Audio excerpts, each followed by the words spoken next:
사도행전 3장 6절을 다시 한번 주목할 수 있길 바랍니다. 베드로에게 있는 게 뭐가 있습니까? 예수 그리스도의 이름. 예수 그리스도의 이름이 베드로에게 있습니다. 우리는 예수 그리스도의 이름을 갖기를, 그 이름이 내 안에 있기를 소망하기보다는 오늘 사도행전 3장 6절처럼 은과 금이 내게 있기를 소망합니다. 베드로는 오늘 무엇을 있어야 되고 무엇이 중요하지 않은지를 분명하게 우리에게 알려주고 있습니다. 은과 금은 내게 없거니와 내가 이것은 줄 수 있다. 그게 무엇이냐? 나사렛 예수 그리스도의 이름. 이것이면 은과 금보다도 더 귀하다. 어떤 일이 일어났어요? 일어나 걸어라. 은과 금으로 해결할 수 없는 인생 최대의 문제는 나사렛 예수의 이름으로 해결되었습니다. 우리의 인생의 최대 걸림돌의 문제를 해결할 수 있는 유일한 길은 나사렛 예수 그리스도의 이름입니다. 근데 우리는 예수의 이름을 구하기보다는 은과 금을 구하며 살아갑니다. 은과 금을 구하는 한 내 인생이 일어나 걷는 역사는 불가능합니다. 겉으로는 육신적으로는 일어나 걷는 것처럼 보일지 모릅니다. 우리가 잘 알지만 영화라는 것은 잠시 잠깐입니다. 우리에게 풍성함이라는 것은 잠시 잠깐입니다. 왜냐하면 그 풍성함 때문에 넘어진 사람들이 세상의 모든 사람들을 통하여 증거하고 있기 때문입니다. 결국 나사렛 예수 그리스도의 이름을 의지하지 않고 은과 금만 의지할 때 나타나는 인류 역사의 공통된 공통점은 일어나 걷지 못합니다. 우리가 오늘 분명히 기억해야 되는 것은 오늘 사도행전의 이 베드로의 고백이 오늘 우리가 본문으로 삼고 있는 민수기 20장 무리바 물 사건에서 암시하고 있는 중요한 단서이기 때문에 그렇습니다. 무리바 물 사건의 이야기를 오늘로서 마무리하려고 그러는데요. 말씀드렸다시피 1절부터 13절까지의 전체 내용 중에 지금 포함되어 있는 내용입니다. 그래서 우리가 1절을 따로 말씀드렸고 또 2절에서 5절 따로 말씀드렸고 그리고 6절에서 8절을 또 말씀드렸고 그리고 오늘 9절에서 13절까지 해서 무리바 물 사건의 이야기를 마무리하려고 합니다. 우리가 지난번에 살펴본 것은 무리바 물 사건의 당황스러움이라는 주제의 첫 번째 시간으로 내가 무엇이기에 였습니다. 이스라엘 백성들의 불평과 원망이 끊이지 않음에도 불구하고 40년 동안이나 끊어지 않음에도 불구하고 하나님은 이스라엘 백성에게 물을 주시겠다고 합니다. 내가 무엇이기에? 내가 뭐 잘한 게 있다고?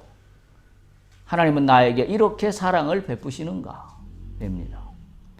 그거의 두 번째로 오늘 당황스러움의 두 번째 말씀을 이어가고자 합니다. 오늘 무리바 물 사건의 당황스러움의 두 번째는 내가 능력으로라고 제가 제목을 잡았습니다. 뭐가 당황스러운 거냐면 내 능력을 할 수 있다. 오늘 무리바 물 사건에서 모세가 보여주는 그 모습은 내가 한다입니다. 우리가 신앙에서 당황스러워야 되는 가장 중요한 핵심적인 부분 중에 하나는 내가 한다입니다. 내 능력으로 할 수 있다입니다. 기독교 신앙에서 얘기하는 것은 내 능력은 아무것도 없습니다. 오늘 우리가 베드로 사도행전에서 읽은 것처럼 베드로가 어땠어요? 자신은 아무것도 할 수 없음을 고백합니다. 내가 오직 할 수 있는 건 예수의 이름밖에 내세울 게 없다. 그게 믿음입니다. 오늘 민수기에서 모세는 그 모습을 보여주는데 실패했습니다. 내가 하는 거라고 착각하고 있습니다. 우리가 오늘 말씀을 통해서 여러분들이 좀 귀담아 찾기를 원하는 것은 오늘 민수기 말씀 속에 그 해답이 있습니다. 내가 능력으로, 나의 능력으로라고 할 때 본문은 이 내 능력으로 한다는 것을 본문은 뭐라고 이야기하고 있나? 다른 말로.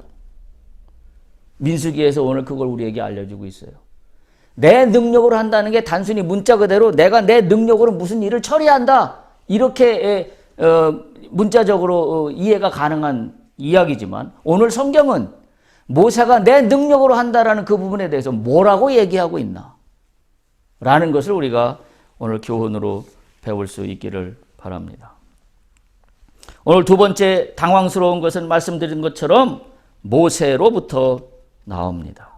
하나님께서 모세와 아론에게 명령하셨습니다.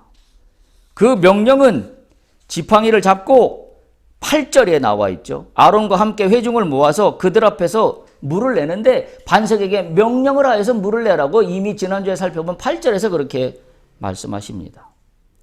그런데 모세는, 하나님의 명령을 들은 모세는 오늘 본문의 말씀을 보면 10절에 이렇게 합니다. 10절과 11절에 반복되어 나오고 있는데요. 지팡이를 잡고 아론과 함께 회중을 모으고 그리고 백성들 앞에서 첫 번째 백성을 질책합니다. 뭐라고 질책해요? 반역한 너희여 들으라. 내가 너희를 위하여 이 반석에서 물을 내냐? 라고 호통을 칩니다. 백성을 질책하고 있습니다. 그리고 두 번째, 그리고 나서 11절에 지팡이로 반석을 2번 칩니다. 8절에 보면 하나님은 반석에게 명령하여 물을 내라고 했다는 사실을 우리는 잘 알고 있습니다. 그런데 모세는 지팡이로 2번을 내리쳐서 결국은 물을 냅니다. 왜 물이 나왔어요? 하나님이 약속하셨기 때문에. 하나님이 물을 주겠다고 약속하셨기 때문에. 이 잘못된 상황임에도 불구하고 하나님은 물을 주셨어요. 그러나 이 일로 말미암아 모세는 징벌을 받게 됩니다. 결국 물이 나와서 회중과 짐승들이 다 마시게 됩니다. 이 부분이 참으로 우리를 당황스럽게 하는 부분입니다. 그래서 제가 제목을 당황스러움이라는 제목으로 뽑은 이유가 거기에 있습니다. 특별히 왜 당황스럽냐면 나도 아니고 너도 아니고 모세까지도. 그게 당황스럽습니다. 모세가 누굽니까? 하나님의 직접 계시를 받아서 이스라엘 백성들을 출애굽으로부터 지금 가나안으로 인도하고 있는 민족의 지도자입니다. 나라면 이해가 갑니다. 너라고 해도 이해가 갑니다. 근데 모세까지도. 이게 뭐예요? 인간의 연약함입니다. 인간의 연약함이에요. 우리가 본문으로, 우리가 하이델베르크 그 요리문답에서 읽었던 것을 기억하시나요? 우리는 그토록 부패하여 선은 조금도 행할 수 없으며 온갖 악만 행하는 성향을 지니고 있습니까? 라고 물어봤을 때 하이델베르크 요리문답에서 신앙 고백은 그렇다라고 이야기합니다. 우리는 부패하여 온갖 악만 행하는 죄인입니다라는 게 우리의 고백입니다. 오늘 이 사실을 모세를 통해서 분명하게 알 수 있습니다. 우리를 당황스럽게 하는 것은 어떻게 모세가 라는 부분이 우리를 당황하게 만들지 않을 수가 없는 그런 부분입니다. 말씀을 말씀대로 받는 것이 중요합니다. 말씀을 받는데 거기에 내가 내 멋대로 말씀을 변조하지 않아야 합니다. 근데 가만히 돌이켜보면 우리는 이 부분에 굉장히 능수능란합니다. 왜냐하면 성경 말씀을 받고 내가 원하는 대로 말씀을 변색시키기 때문입니다. 그리고 내 멋대로 해석합니다. 분명히 그 구절이 성경에서는 경고의 말씀 중에 나온 말씀인데도 불구하고 앞뒤 문맥은 다 잘라버리고 그 좋아 보이는 문구만 딱 떼다가 그것만 내 거라고 여깁니다. 그럼 어떤 현상이 발생할까요? 나는 하나님의 경고의 메시지는 하나도 듣지 않고 무시한 채 나에게 복을 주시겠다는 그 부분만 붙잡습니다. 그러니까 내 신앙과 믿음과 삶에서 하나님으로부터 떨어져서 내 멋대로 죄악 가운데 사는 일은 다 하면서 복만 받겠다는 말씀만 붙잡습니다. 이게 오늘 우리의 문제입니다. 모세조차도 라는 걸 기억할 수 있기를 바랍니다. 그래서 두 가지입니다. 말씀드린 대로 모세가 우리에게 당황스럽게 하는 건 첫 번째, 백성들을 질책했습니다. 10절에 보면 그렇게 기록하고 있지요. 반역한 너희여 들으라. 너희를 위하여 내가 이 반석에서 물을 내야 되겠냐? 라고 호통을 칩니다. 이 부분이 어떤 부분이에요? 하나님의 마음과 정면으로 대치되는 부분입니다. 하나님은 어떻게 했어요? 그럼에도 불구하고 내가 물을 주겠다고 했습니다. 모세 자기가 주나요? 아니에요. 하나님이 내가 주겠다고 했어요. 모세야, 너는 내 이름으로 반석 위에 명령만 해라라고 했습니다. 근데 모세는 마치 자기의 능력으로 하는 것처럼 야, 이 반역한 이 이스라엘 이놈들아, 아마 여기 성경에는 기록되지 않지만 아마 욕을 한바탕 해붙여지지 않았을까요? 왜냐하면 모세도 화가 날만도 하지요. 사사건건 시비 걸고 불평불만이 끊이지 않는 이스라엘 백성들에 대해서 모세인들 어떻게 그게 온전할 수 있겠습니까?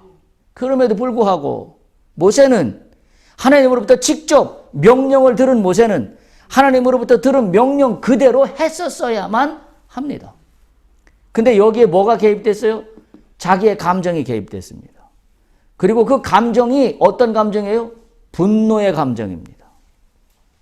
화가 잔뜩 나 있는 그런 감정입니다. 반역한 너희여, 내가 너희를 위하여 이 반석에서 물을 내래, 내가 물을 내랴 라고 모세가 이야기하고 있기 때문에 그렇습니다. 하나님은 물을 주시겠다고 했는데 모세는 자기가 주겠다고 화를 버럭 내버리고 맙니다. 하나님의 뜻에 대해서 모세의 행동은 정면으로 충돌하고 맙니다. 잘 생각하셔야 됩니다. 하나님의 뜻이 있는데 나의 행동이 정면으로 충돌합니다. 오늘 우리 모세의 이야기를 통하여 오늘 나의 신앙을 한번 생각해 볼 수 있습니다. 우리는 이 부분에 정신을 바짝 차려야 됩니다. 하나님의 말씀이 나에게 주어진 게 있어요. 근데 나의 행동은 말씀을 말씀대로 하지 않고 오늘 모세처럼 내가 하는 것으로 여기며 정면으로 충돌합니다. 우리가 믿는 자들이 특히 조심해야 될 그런 상황이 아닐 수 없습니다. 두 번째 말씀드린 대로 모세가 우리를 당황스럽게 한 것은 반석을 2번 치는 거였습니다. 이 부분도 반석을 2번 쳤다는 게 중요한 게 아니라 뭐가 중요한 거냐면 하나님의 명령대로 하지 않았다라는 게 중요합니다. 그러니까 다른 말로 표현하면 말씀을 말씀대로 받지 않았다. 말씀은 받았는데 내 뜻이 거기에 훨씬 많이 들어가 있어서 내 뜻이 하나님의 말씀을 삼켜버렸다. 그러니까 오히려 뭐가 더 비중이 큰 거냐면 내 뜻이 더 큰 거예요. 하나님의 말씀은 받았어요. 이게 우리가 지금 심각하게 고려해봐야 될 문제. 우리가 하나님 말씀을 모르나요? 우리가 성경을 한두 번 읽었나요? 우리가 교회 생활을 일주일만 다니고 말았나요? 아니잖아요. 근데 우리에게 동일한 문제는 뭐냐면 말씀은 말씀대로 받는데 이 말씀을 항상 삼켜버리고 무시해버리는 게 뭐냐면 내 생각과 내 뜻입니다. 말씀을 집어 삼켜버려요. 그냥 무시해버리고 맙니다. 오늘 반석을 2번 쳤다는 것은 이것을 우리에게 알려주고 있습니다. 특별히 오늘 모세가 하나님의 말씀을 말씀대로 받지 못하고 이걸 충돌해서 무시한 것처럼 행동한 이유는 뭐냐면 오늘 본문에서 짐작하는 바와 같이 화를 참지 못했다는 겁니다. 내가 이 반역한 너희여 내가 너희를 위하여 물을 내? 라고 화를 참지 못했습니다. 결국 화는 하나님의 뜻을 집어삼켜버리고 맙니다. 그 화의 주체가 누구예요? 나기 때문에 그래요. 화를 내는 주체가 나기 때문에 내가 더 큰 거죠. 하나님의 말씀보다 내가 지금 내고 있는 이 분노, 이 억울함, 이것이 더 큰 거예요. 그러니까 말씀이 상대적으로 작아지는 이유입니다. 주님의 이름으로 권면합니다. 어떤 상황이 되든지 화를 참게 해달라고 성령님께 구하십시오. 우리가 인생을 살아가면서 화낼 일이 한두 번이 아닙니다. 그때마다 화가 우리도 다 경험해봐서 알잖아요. 내가 한번 화를 내기 시작하면 그 화가 화를 잡아먹어서 결국 눈덩이처럼 커집니다. 오늘 모세도 아마 그런 상황이 아닌가 싶은 생각이 오늘 본문의 말씀을 보면서 들지 않을 수가 없었습니다. 결국은 이걸 컨트롤하지 못하면 하나님의 말씀보다 내가 이 모든 상황의 중심의 핵심으로 자리하고 맙니다. 그러니까 오늘 모세처럼 내가 해버리는 일로 물을 내는 일이 변조되고 마는 그런 상황입니다. 자, 그런데 보세요. 이걸 보면 또 한 가지 중요한 단서가 있습니다. 첫 번째는 모세가 화를 냈지만 두 번째는 모세는 반석을 내리친 경험이 있습니다. 그죠? 첫 번째 무리바 물 사건 출애굽기 17장 6절에 나오는데요. 그때 뭐라고 하나님께서 명령하냐면 그 반석이 거기서 내 앞에 내가 서리니 너는 그 반석을 치라. 거기에서 물이 나오리니 백성들이 마시리라. 라고 첫 번째 무리바 사건에 대한 경험이 모세에게 있습니다. 그러니까 어떤 거예요? 요번도 똑같이 제가 짐작키로는 하나님이 반석에서 물을 낸다고 하시니까 모세가 어땠어요? 자신의 경험을 바탕으로 분을 내면서 자동적으로 반석을 쳤다라고 저는 여겨집니다. 그 얘기는 거꾸로 얘기하면 뭐예요? 오늘 나에게 말씀하시는 하나님의 말씀을 듣지 않았습니다. 뭐가 자신을 사로잡고 있어요? 내가 했던 과거의 경험입니다. 내가 과거에 이러이러한 문제가 있을 때 이 문제를 이런 방법으로 해결했어. 그게 자신도 모르게 똑같은 상황 안에 자신도 똑같이 영적으로 행동한 겁니다. 근데 오늘 하나님은 분명히 말씀하셨어요. 반석을 치지 말고 반석에게 명령하라. 근데 모세를 사로잡고 있던 건 어디에 있었어요? 분도 있었지만 과거에 자기가 문제를 해결했던 방법에 있었습니다. 이건 무엇을 말할까요? 어떤 의미를 우리에게 주고 있을까요? 하나님과의 관계는 과거에 있는 것이 아니다. 우리가 이걸 분명하게 해야 됩니다. 하나님과 나와의 관계는 과거가 중요한 게 아니라 지금이 중요합니다. 오늘 내가 말씀을 말씀대로 받고 있느냐가 더 중요합니다. 과거의 말씀을 받아서 해결했던 문제는 중요하지 않습니다. 오늘 무리바 물 사건은 우리에게 그걸 알려주고 있습니다. 우리는 매일매일 그때그때 주께서 나에게 말씀하시는 것을 듣는 것이 우선입니다. 근데 이 부분이 신앙의 경륜이 오래된 사람이 놓치는 함정입니다. 매일매일 주께서 주시는 말씀은 들어오지 않습니다. 우선하지 않습니다. 나의 신앙생활에서 내 속에 가득 차 있는 건 뭐냐면 나의 신앙에서의 과거에 활용했던 경험뿐입니다. 그래서 어디 가서 내가 할 수 있는 얘기는 내가 소위 우리 라떼라 그러죠, 요즘 말로. 내가 옛날에 말이지, 내가 라떼 말이지, 내가 하나님과 이런 문제가 있을 때 나 이렇게 해결했어. 오늘 이 본문은 하나도 중요한 게 아니라는 것을 오늘 우리에게 알려주고 있습니다.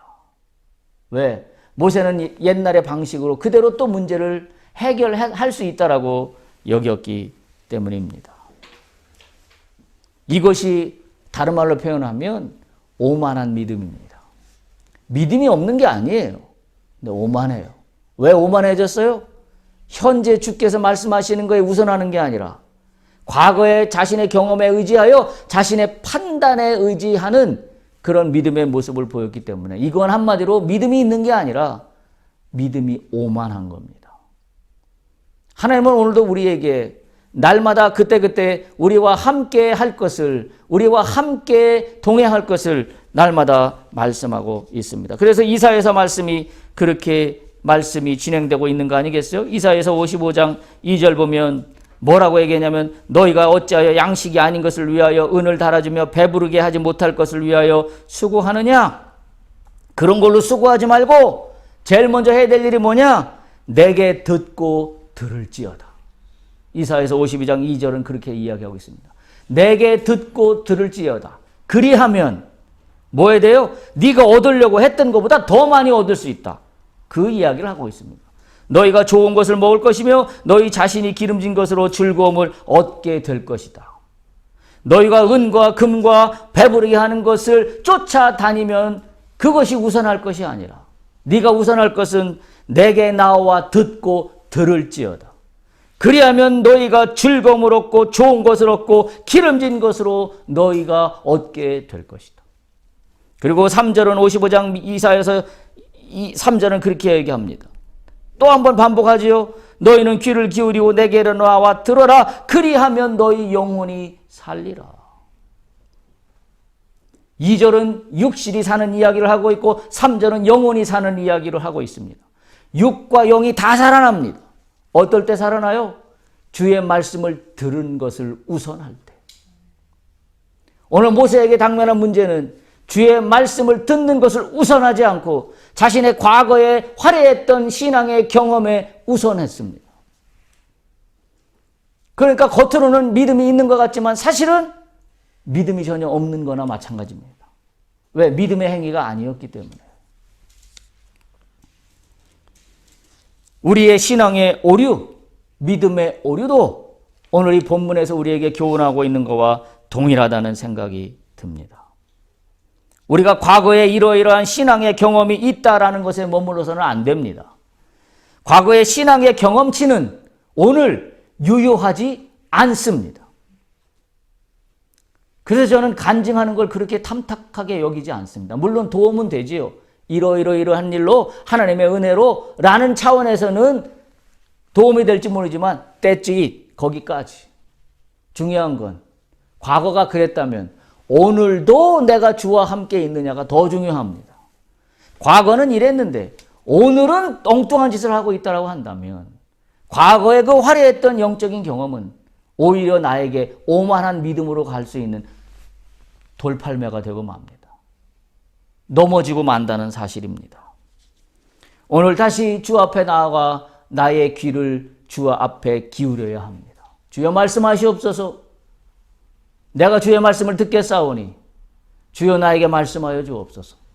그 자세가 더 중요한 말씀입니다. 그래서 제가 오늘 말씀의 제목을 당황스러움을 뽑으면서 내가 능력으로 라고 제목을 삼은 이유가 거기에 있습니다. 내가 능력으로라는 말은 다른 말로 표현하면 오만한 믿음을 상징하고 있는 말이기도 합니다. 특별히 우리 오늘날 그리스도인들 가운데 기도 좀 한다고 여기는 사람이거나 또는 성경 공부를 많이 해서 자신이 성경의 지식을 많이 알고 있다고 여기는 사람이거나 또는 교회에서 각종 훈련 프로그램을 이수한 사람들이 조심해야 될 믿음의 영역이 바로 이 부분입니다. 과거에 화려했던 경험 다 버리십시오. 과거의 영적인 경험은 다 잊으십시오. 그게 중요한 게 아니라, 그게 오늘 나를 살리는 게 아니라 중요한 건 지금 내가 하나님 말씀에 우선하고 있느냐가 더 중요하기 때문에 그렇습니다. 차라리 처음 믿은 사람 같으면 이게 이 하나님의 말씀이 새롭게 들어오지만 우리처럼 오랜 경륜을 갖고 있는 사람들은 과거에 이러이러했어가 내 신앙의 전부를 오늘도 결정하려고 합니다. 과거에 반석을 2번 내리쳐서 물을 냈던 모세의 경험은 오늘은 그런 방법이 아니었던 것을 우리가 분명히 기억해야 됩니다. 더 이상 내 믿음의 중심에 과거가 놓여있지 않아야 합니다. 내 믿음의 중심에는 오늘만 놓여있을 뿐입니다. 그래서 오늘 내일 일은 난 모르는 겁니다. 내일 일은 난 모른다고 찬양하는 것이 내일에 대한 소망도 없고 무책임한 그런 의미가 아니라 영적으로 이런 의미를 담고 있습니다. 오늘 내가 가장 중요하게 우선해야 될 것은 오늘이다. 오늘을 내가 주 앞에 동행한다면 내일도 동행하는 겁니다. 왜? 오늘이 쌓여서 내일로 가니까. 그래서 우리는 내일 일은 모른다고 찬양하고 있는 겁니다. 자신의 생각과 행동이 하나님의 뜻을 추월하지 않아야 합니다. 믿음의 오만으로부터 우리는 벗어날 수 있어야 한다라는 말씀입니다. 특히 하나님 일을 한다고 하면서 믿음으로 무엇을 결정한다라고 할 때 우리의 믿음의 행위에서 당황스러운 나의 오만한 믿음의 행동이 나타나게 된다는 사실입니다. 자, 이제 제목에서 제가 처음에 말씀드렸던 내가 능력으로 오만한 믿음을 보일 때 오늘 성경 말씀은 뭐라고 하고 있나를 찾아볼 수 있길 바랍니다. 12절 13절입니다. 민수기 20장 12절 13절. 첫 번째 찾을 수 있는 건 뭐냐면 이와 같은 모세의 행동, 내 능력으로 오만한 믿음의 자리에 나갈 때 오늘 성경은 뭐라고 하고 있는가? 첫 번째 12절에 보면 뭐라고 되어 있냐면 여호와께서 모세와 아론에게 이르시되 뭐라고요?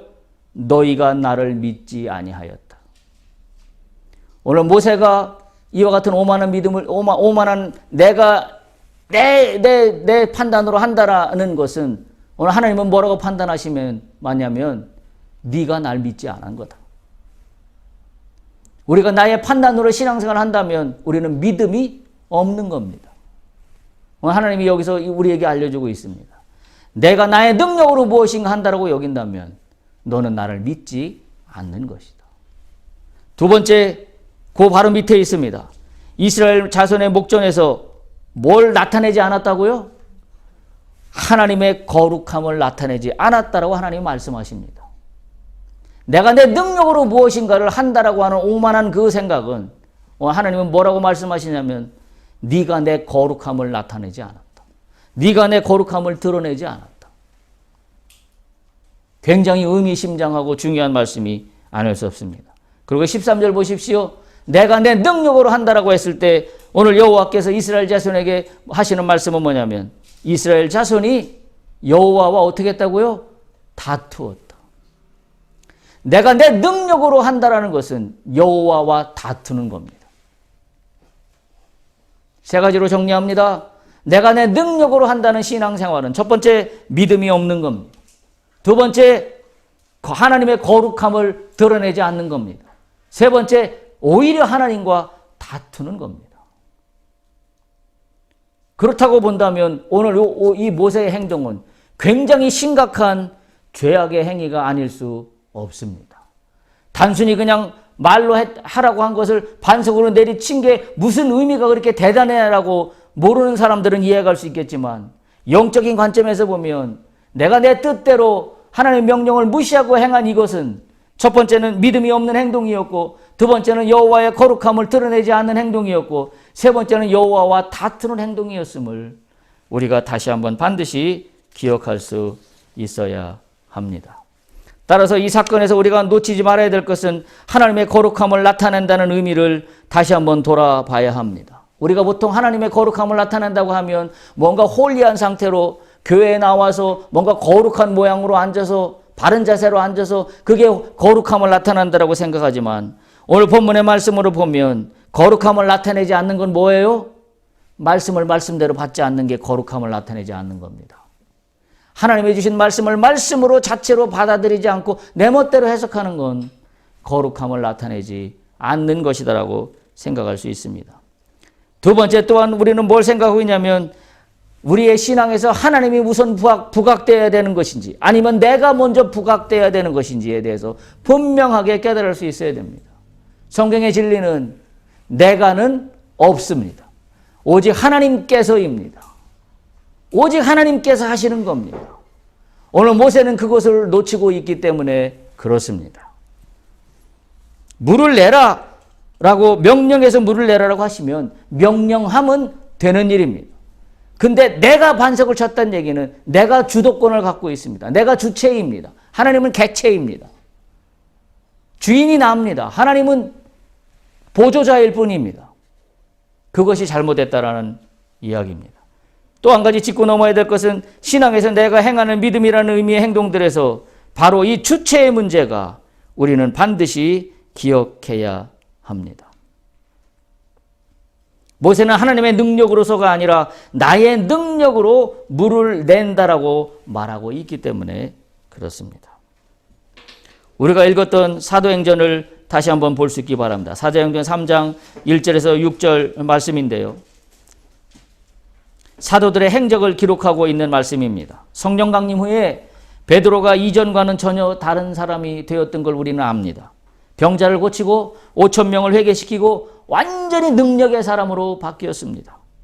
그런데 이 능력의 주체가 말씀드린 대로 오늘 베드로는 어디에서 나왔냐라는 것을 분명하게 증거하고 있기 때문입니다. 6절에 보면 은과 금은 없거니와 내게 있는 이것을 네게 주노니 나사렛 예수 그리스도의 이름으로 일어나 걸으라. 주체가 누구예요? 나사렛 예수 그리스도 그 이름뿐입니다. 아무것도 능력의 주체는 없습니다. 우리가 과거의 신앙에 우리가 함몰되어 있는 한 우리는 하나님으로부터 과거에 받았던 그 은혜의 모든 것들을 나의 능력이라고 착각하며 살아갑니다. 내가 말이지, 내가 옛날에 하나님한테 기도해갖고 이런 일들이 일어났었어. 하나님의 영광을 드러내기보다는 사실 그 이야기하는 사람의 속뜻을 뒤집어 보면 내가 이런 사람이야. 내가 기도해갖고 이런 일들이 벌어진 사람이야. 내가 이런 사람이야. 그게 솔직히 있지 않나요? 그게 솔직히 있지 않습니까? 난 아무것도 한 일이 없습니다. 오직 예수 그리스도의 그 능력이 모든 문제들을 해결하셨습니다. 나의 불편했던 그 어려운 골짜기 같은 그 험난한 그 상황 속에서도 예수 그리스도의 은혜로 그 골짜기를 넘어가는 겁니다. 착각하면 안 됩니다. 내가 기도했더니 이렇게 됐어. 앞으로 그런 얘기를 하지 않길 바랍니다. 내가 기도해서 된 게 아니라 하나님이 하셔서 된 겁니다. 다만 나는 하나님의 손을 붙잡고자 기도했을 뿐입니다. 오늘 모세와 같은 오류를, 그래서 오만한 믿음의 자세로 우리가 나가지 않기를 간절히 부탁을 드립니다. 오늘 우리를 당황스럽게 하는 것은 모세조차도 우리와 별반 다르지 않은 모습을 보여주고 있다는 사실 때문에 상당히 당황스럽습니다. 하나님의 말씀을 믿는다고 하면서도, 믿음으로 행했다고 얘기하면서도 사실 그 뒷면을 뒤집어 놓고 보면 내 판단과 내 경험과 내 뜻을 강조하는 것들이 너무나 많기 때문에 그렇습니다. 우리는 오늘 나에게 말씀하시는 주님 앞에 무릎을 꿇을 수 있는 신앙이 진짜 신앙입니다. 과거에 화려했던 경험, 또 미래에 뜬구름 잡는 그 어떤 이야기, 그거 다 물리치고 지금 당장 오늘 예수 그리스도의 이름으로 나갈 수 있기를 축복합니다. 예수님의 손을 붙잡을 수 있기를 축복합니다. 그러기 위해서는 말씀을 말씀 그대로 받아들여야 합니다. 붙이거나 더하지 않아야 합니다. 그리고 더욱더 말씀을 변색해서 내가 원하는 색깔로 탈바꿈시키지 않아야 합니다. 오늘 이러한 오만한 믿음들의 문제는 단순한 문제가 아니라 하나님의 거룩함을 훼손하는 거였고, 그리고 하나님과 다투었다는 말씀으로 오늘 말씀은 귀결이 되고 있습니다. 우리를 당황스럽게 하는 믿음으로부터 탈출하시기를 축복합니다. 오만한 믿음으로부터 깨어날 수 있기를 축복합니다. 과거에 그러그러했던 화려한 신앙의 경험으로부터 탈출하여 오늘 현재 지금 당장 내가 주님과 함께하는 것을 우선하고 있는가? 내가 하나님의 말씀을 말씀 그대로 받고 살아가고 있는가?